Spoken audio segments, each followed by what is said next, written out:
Bismillahirrahmanirrahim. Assalamualaikum warahmatullahi wabarakatuh. Om Swastiastu, salam sejahtera bagi kita semua. Yang saya hormati Bapak Agus Salim STMKom selaku dosen pembimbing. Pada kesempatan kali ini saya akan mempresentasikan proposal saya dengan judul Pembuatan aplikasi pembantu pemandu wisata berbasis Android. Namun sebelum lanjut, izinkan saya memperkenalkan diri. Saya Anita dengan NIM 201585886, Prodi Teknik Informatika, Sekolah Tinggi Teknologi Duta Bangsa. Adapun pokok bahasan dalam presentasi kali ini yaitu yang pertama, pendahuluan, yang kedua, kajian teori, yang ketiga, metodologi penelitian. Langsung saja, pada bagian pendahuluan, peneliti dilatar belakangi berbagai masalah, yaitu belakangan ini bidang pariwisata menjadi sebuah tren tersendiri di kalangan masyarakat Indonesia. Pada tahun 2011 tercatat 6,75 juta orang Indonesia berwisata ke luar negeri. Hingga tahun 2012 angka terus meningkat menjadi 7,45 juta. Sampai pada tahun 2013 terhitung melalui 19 pintu keluar utama sudah mencapai 7,98 juta orang Indonesia yang melakukan perjalanan ke luar negeri. Sebagai salah satu contoh tujuan favorit masyarakat Indonesia adalah Israel, beberapa sejarah penting di dunia terjadi di atas tanah Israel, khususnya bagi umat Nasrani. Tempat-tempat yang pernah dikunjungi Yesus pun sekarang didirikan gereja di bawah naungan gereja Katolik. Turis yang berdatangan diharuskan mentaati batasan-batasan yang ada, terutama peraturan keep silent atau tidak boleh ramai pada saat di dalam gereja. Hal ini tentu menyusahkan bagi para pemandu wisata dalam memberikan penjelasannya. Masalah yang lain adalah ketika peserta lebih tertarik kepada hunting foto di tempat tersebut. Tentu sangat disayangkan ketika penjelasan tidak tersampaikan dengan baik. Maka dari itu diperlukan sebuah aplikasi yang dapat membantu pemandu wisata ketika menjelaskan. Pemandu wisata juga tetap dapat menjelaskan kepada peserta tur walaupun di objek wisata yang terbatas oleh peraturan. Dari rumusan masalah tersebut, ada satu masalah yaitu yang digunakan oleh peneliti, yaitu bagaimana cara membantu dan meringankan pemandu wisata dalam menjalankan dan memberi informasi kepada peserta tur. Dengan tujuan dari penelitian ini adalah membuat sebuah aplikasi yang membantu pekerjaan pemandu wisata sehingga pemandu tidak lagi kesulitan dalam menjalankan tugasnya untuk memberi penjelasan kepada peserta tur di objek-objek wisata yang terbatas oleh peraturan yang ada dan juga mengoptimalkan pekerjaan pemandu dengan fitur yang diberikan. Selanjutnya yaitu dasar teori. Yang pertama, Android. Sangat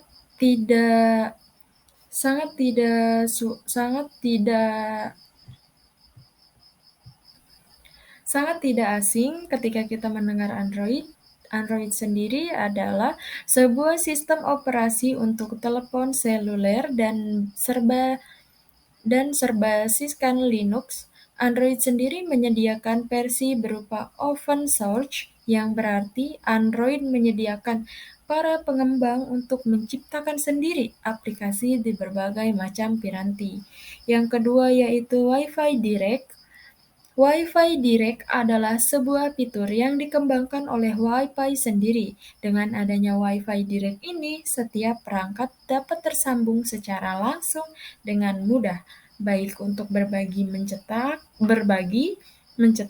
maupun sinkronisasi dengan perangkat lain. Yang selanjutnya yaitu digital audio. Digital audio atau audio digital adalah bentuk digital dari sebuah audio analog. Audio digital didapat dengan cara merubah amplitudo suara analog yang ditangkap ke sampel atau waktu interval. Yang terakhir ada one-handed operation atau operasi satu tangan, adalah sebuah metode yang memaksimalkan penggunaan telepon genggam dengan satu tangan. Metode ini sering digunakan oleh pekerja lapangan. Selanjutnya, analisis sistem. Analisis sistem saat ini didapat dari kuesioner, media yang dipakai saat ini, dan juga aplikasi yang ada saat ini. Hasil dari analisis adalah sebagai berikut. Yang pertama, responden menggunakan satu tangan untuk mengoperasikan telepon genggam pada saat menjalani program tur. Yang kedua, dibutuhkan sebuah aplikasi yang dapat membantu pemandu dalam menyampaikan informasi dan penjelasan kepada peserta. Yang ketiga yaitu konsep kerja yang digunakan oleh media saat ini akan diterapkan pada sistem aplikasi saat ini belum didukung dengan UI yang tepat. Selanjutnya ada analisis kebutuhan.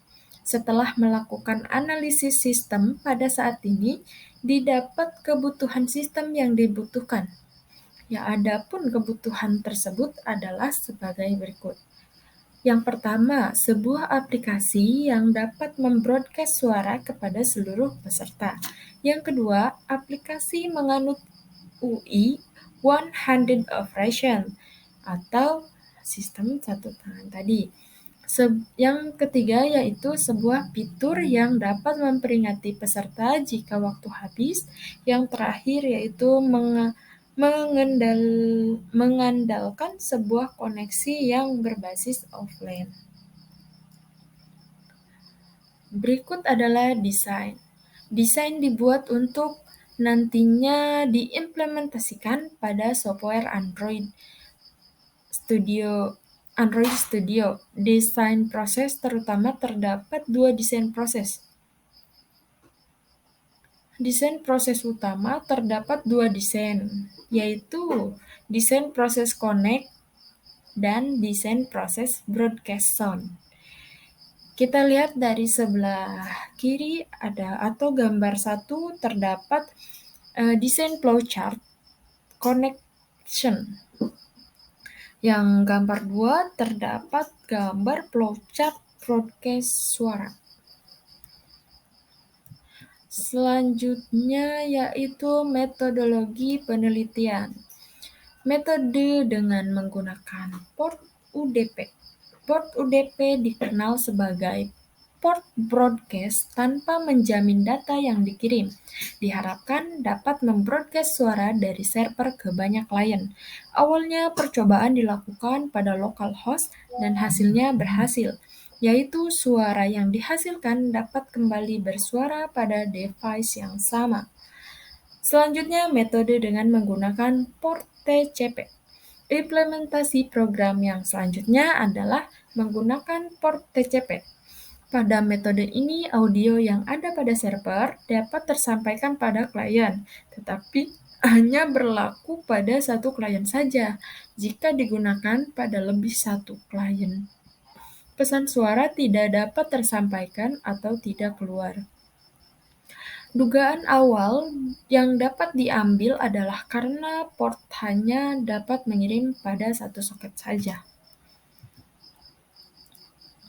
Nah, berikut adalah hasil dari uji coba. Yang gambar dari sebelah kanan yang ada tulisan welcome yaitu tampilan halaman utama.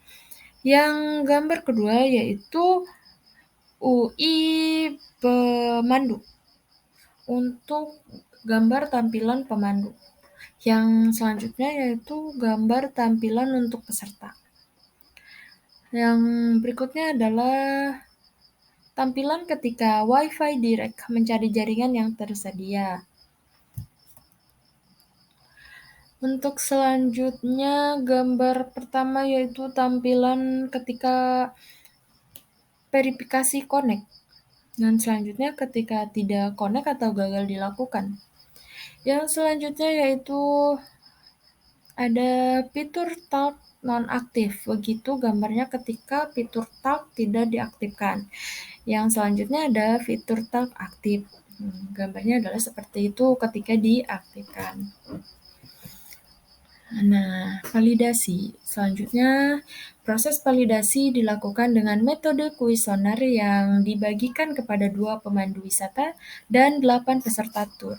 Selain kuesioner, responden juga diberikan file AVK aplikasi untuk diinstal pada device mereka. Kemudian diberi kesempatan untuk mencoba aplikasi. 90% responden menjawab aplikasi berhasil memenuhi konsep pembuatan.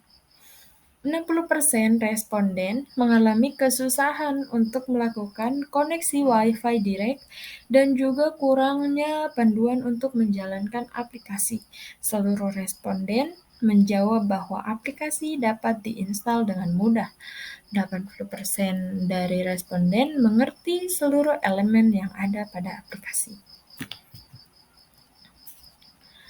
Kesimpulannya, dari pembuatan aplikasi pembantu pemandu wisata ini dapat diambil kesimpulan yaitu 1. Aplikasi berhasil menjadi alat bantu pemandu wisata untuk memandu peserta tur dalam menjalankan objek wisata terutama apabila dibatasi oleh kondisi dan peraturan yang ada. Yang kedua yaitu aplikasi berhasil mengimplementasikan penggunaan Wi-Fi direct untuk mengirimkan data suara kepada device peserta tur. Nah, hanya itu saja yang dapat saya sampaikan, kurang lebihnya mohon maaf, saya akhiri. Wassalamualaikum warahmatullahi wabarakatuh.